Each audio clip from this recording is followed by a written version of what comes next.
You have reached review time with Imperial, and today's review is Power Book 2 Ghost, Season 3, Episode 8. Subscribe to the channel, like the video. Let's get into it. Now, this was definitely by far the best episode of the season. A lot went on, and it's end up with the rumors going around, so we're gonna see how a lot of things play out for the end of the season. So, of course, at the end of last episode, you had Diana got picked up. This episode, it starts off with Davis McLean on a rooftop, getting drunk. Saxe comes up there to talk to him, and McLean gets the phone call from Monet saying that Diana was picked up. Saxe said, "Hey, I could take over this for you. You know, you're inebriated. You don't need to be representing her." Saxe is looking at this, of course, as a play that Diana would give him information, thinking that, this is a trusted lawyer, and he'd be able to get over on her, especially with Davis not being there. So while Davis gives Saxe the okay, Tariq texts Davis like, "We need to talk." So Tariq meets Davis at his office and tells Davis pretty much Saxe is a CI for the feds and they working on a RICO, and Lauren Barron is alive. So Davis, out of rage, runs and go get his gun. Tariq told him he got to get level-headed and regroup. Tells him he need to get down to the police station. So by the time McLean gets down to the police station, Saxe is talking to Jenny about blowing his pretty much saying, if you go in there, they're going to give you this information, but it was supposed to be entrusted with you. So Saxe is like, nah, she going to open up to me. So McLean shows up right at that moment, but he's seen him on Saxe talking to Jenny first. McLean shows up right at that moment, talks with Diana. Diana was already holding it down, just telling Blanca and Jenny, smoke, y'all doing smoke and mirrors, y'all don't really got nothing on me. And so that's the trailer you see where McLean dumped something off on Saxe and then slipped Diana a piece of paper. Pretty much said, pit Saxe on Effie. So now you had Evelyn was at the house with Monet, and they're pretty much Monet's telling them like she been off her game, now she back in it, and the Castillos, they need to lay low or whatever because they got the heat on them. And so saying that the feds don't know that they're working together. So they asked Drew about Gordo, saying they can't find him. Drew said, nah, we're cool. So they went about their business. So at that moment, Tariq shows up. So I'm tired of them. They think they so much more tougher than Tariq. So Drew gonna say, you better have a good reason for coming here. Like, man, he killed Joker just like you. Like, man, that they gotta write that better. Like, Tariq is killing Jokers just like them. Like, knock it off. Like, them with that tough guy stuff. Like, he's afraid of them or whatever.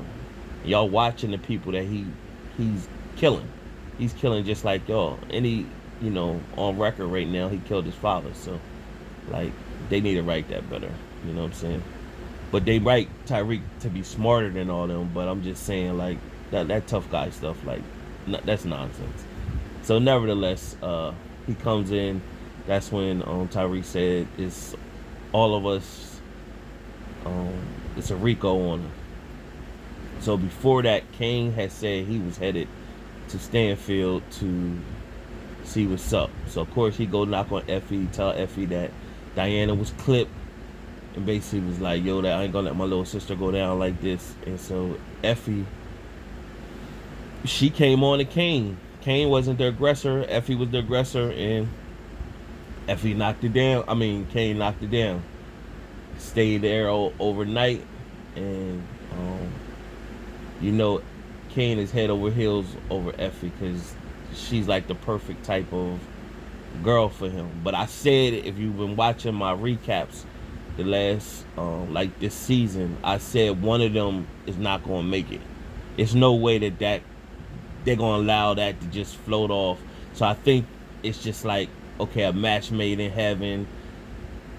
Uh, he respects what she do, and she, um,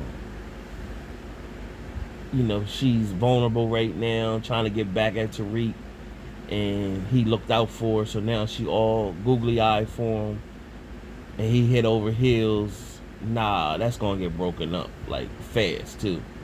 So nevertheless, um,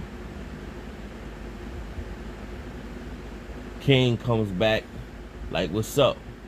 And so pretty much they was like, "Well, we in a RICO, and we being part of RICO." So he's like, "That's this what you see in the trailer.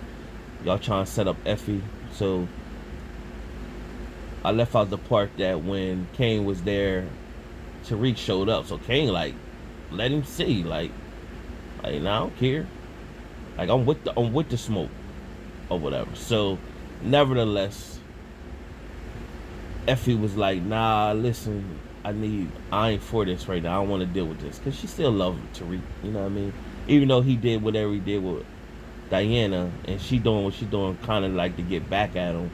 Like she don't really want to put it out there yet, anyway. So he pretty much put the play in motion. Tell her, if you want to get some extra money, I need you to go do a pickup from the warehouse. And of course, the feds gonna watch Effie, and they found out that it was just sugar, so they just let her go. So Effie showed back up at the house, and when she showed back up at the house, she seen that pretty much saying, well, Kane was already there with Tyreek, and they couldn't find Drew at this time.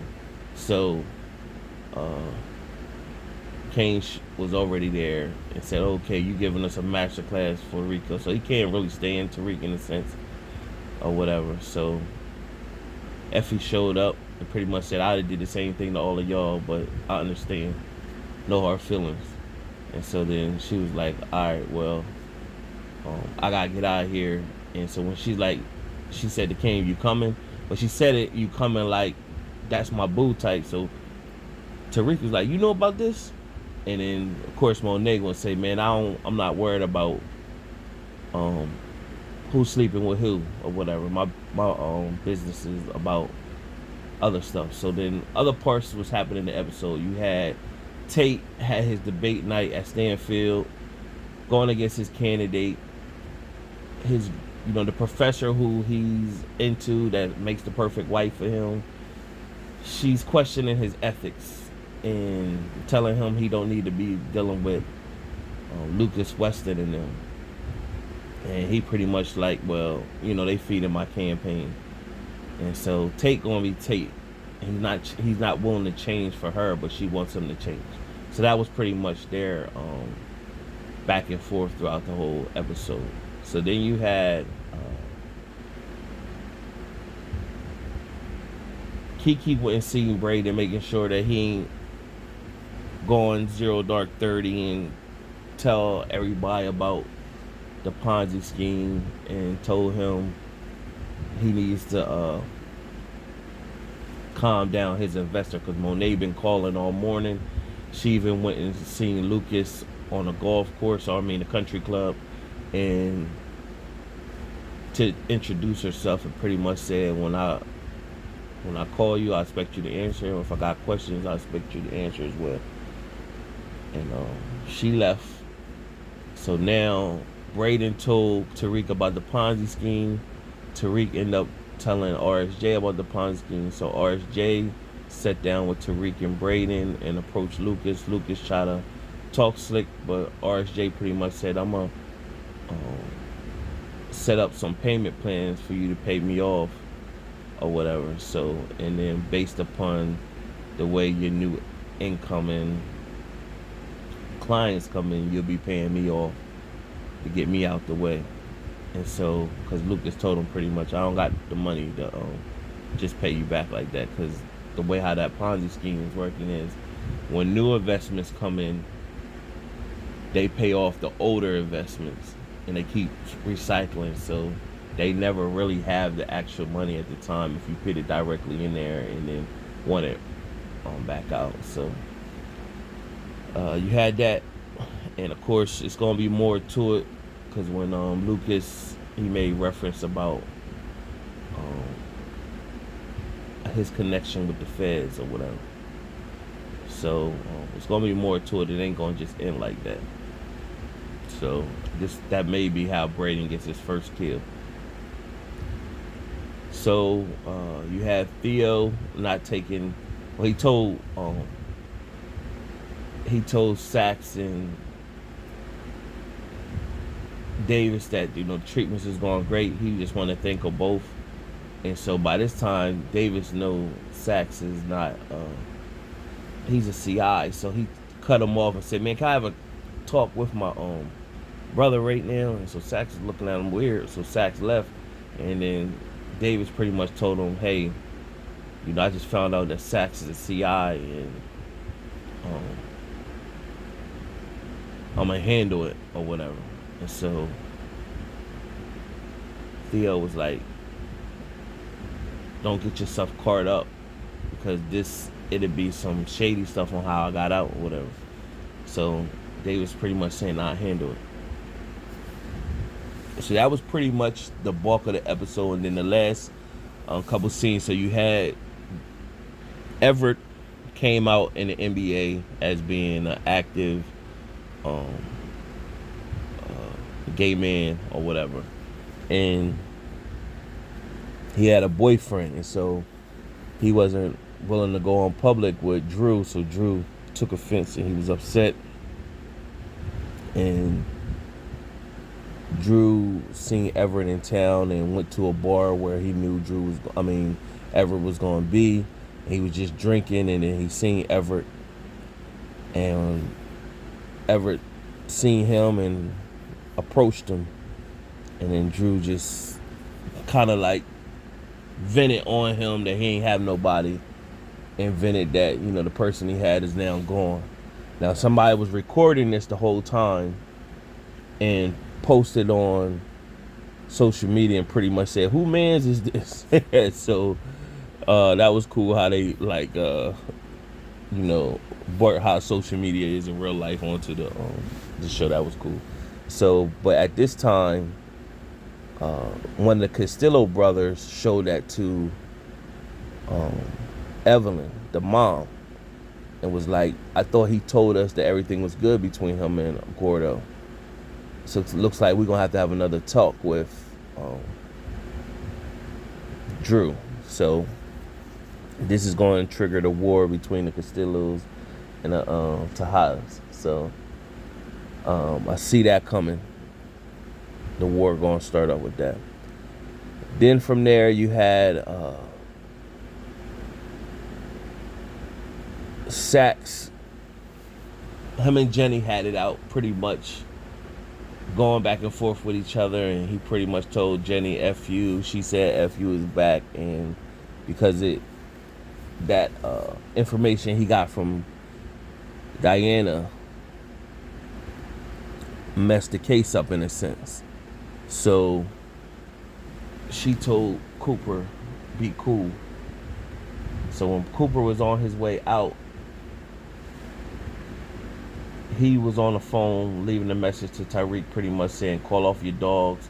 I'm the only person who knows where your mom and Yasmin is, and if I die, that information dies with me." So keep in mind, we all know that Tariq left a burner phone in Yasmin's teddy bear. So we gotta remember that. And Davis's brother Theo was in the back of Saxe's car. And so when he was in the back of Saxe's car, picked the gun up to him, and they drove off. So at this moment, after Tariq got back from RSJ, he was talking to Davis and pretty much letting Davis listen to the message that Saxe left for him. And then they start putting two and two together, pretty much say, well, where's your brother? And then Theo went and answered Davis' phone, so he asked him, well, would you know where he might went? And so Davis was like, yeah. So they showed up, and Theo was on one side of the fence, and Davis and Tariq was on the other side, and pretty much he was like, look, man, I only got a month to live. I'm dying, and I'm gonna set this right. I'm gonna make sure this, nothing falls back on you. So, of course, rest in peace. We already said it was number. If you've been watching my recaps from last season, I've been saying that Saxe should have been gone from way before. It just was a matter of time. It's time for Saxe as one of the OGs for power, and he finally got. And Theo killed Saxe, and then Theo killed himself. And Davis pretty much, screamed out and hurt. So Tariq just sit there in disbelief what he just watched. But that ain't his first time seeing death, so he ain't really tripping. So from there, that you thought that was the end of the episode, and then it showed one last scene where it shows Kane and Effie get it on again. And right while they get it on, Kane stops, and now he all on some love boat mission. So he asks Effie, "Were you sure you was okay with the way that went down earlier?" She was like, "Yeah, I'm cool." And because he don't really know Effie is for self, and she said, "How about you?" And he was like, "Well, I'm like 80 to 110% okay with it." And so a knock came at the door, say it's the gas. You got a gas leak. I gotta come open the door. So they kept knocking, and then finally when Effie opened the door, it was the DEA. It was Blanca locking her up, and she was like, "What for?" So by the time they got Effie outside, they were saying Effie seen Jenny and was like, "Listen, y'all know it was sugar in there. I didn't do anything. You didn't catch anything." And then Jenny pretty much said, "We're not locking you up for the, basically for the drugs or whatever. We locking you up for the attempted murder on Lauren Bowen." And right at that moment, Lauren rolled down the window and said, "Yeah, that's the bee that tried to kill me." And Effie just had that look on her face like, oh, snap. Now, from afar, Kane was looking and seeing Lauren. That was Lauren in the car. So now he like, wow, like, oh, snap. Like, I thought you killed her, but she's still alive. So now it's going to be a big situation with that. Now, it did show where it showed the preview for next episode. It did show that Kane visits Effie in jail and pretty much tells her like she needs to flip on.